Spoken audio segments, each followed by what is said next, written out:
CBSE প্রশ্নপত্র ইস্যুতে ত্রিপুরা প্রদেশ যুব কংগ্রেসের আন্দোলন চলাকালীন সিআরপিএফের রামকুমারের বিরুদ্ধে গালিগালাজ ও হামলার অভিযোগ তুলে ত্রিপুরা হিউম্যান রাইটস কমিশনের দপ্তরে ডেপুটেশন প্রদান করল যুব কংগ্রেসের এক প্রতিনিধি দল। যুব কংগ্রেসের অভিযোগ, গণতান্ত্রিক আন্দোলনের সময় আন্দোলনকারীদের সঙ্গে দুর্ব্যবহার করা হয় এবং শারীরিকভাবে আক্রমণ করা হয়।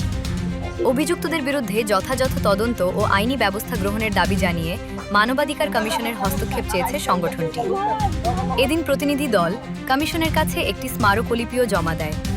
বিষয়টি খতিয়ে দেখে প্রয়োজনীয় পদক্ষেপ নেওয়ার আবেদন জানানো হয়েছে। পক্ষ থেকে যে যুব কংগ্রেসের এই যে আওয়াজ, এই যে সরকারের বিরুদ্ধে এই যে আওয়াজ, এই গণতান্ত্রিক পদ্ধতিতে যে আমরা প্রোটেস্ট করছিলাম, সেই প্রোটেস্টকে রুখে দেওয়ার, আমাদের কণ্ঠকে বন্ধ করে দেওয়ার, আমাদের আওয়াজকে জোরালো না হওয়ার এক নীল নকশা তারা আঁকছিল।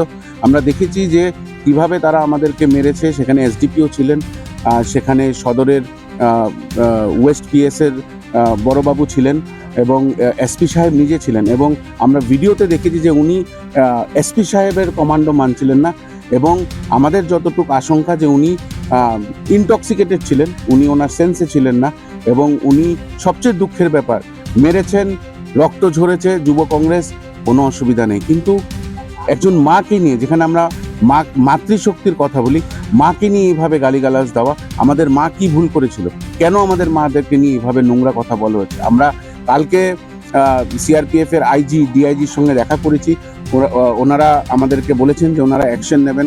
আমরা এফআইআর দর্জ করেছি, এফআইআর রিপোর্ট, আমরা কালকে থেকে এফআইআর রিপোর্ট চাচ্ছি। আমাদেরকে এফআইআর এর রিপোর্ট নাম্বার দেওয়া হচ্ছে না, কিন্তু আজকে আমাদেরকে বলেছেন যে এফআইআর এর কপি দেওয়া হবে। আমরা এখন হিউম্যান রাইটসের কাছে এসেছি, কারণ প্রোটেস্ট করা একটা গণতান্ত্রিক অধিকার, এবং আমরা সেই অধিকারকে প্রয়োগ করার জন্য, সেই অধিকারকে কিভাবে ভারতীয় জনতা পার্টির সরকার এবং তার দলদাস কিভাবে সেই কনস্টিটিউশনাল রাইটগুলোকেও মানুষের হাত থেকে আজকে সরিয়ে নিয়ে যাচ্ছে, সেটার এক দারুণ উদাহরণ সিআরপিএফ এর তরফ থেকে 15ই জুন দেওয়া হয়েছে। আমরা সত্যি খুব আহত সিআরপিএফ এর এই আমাদের প্রতি এই ঘৃণা এবং তার মুখের ভাষা শুনে, এবং আমরা আজকে হিউম্যান রাইটস অফিসে এটা নিয়ে কমপ্লেন করতে এসেছি।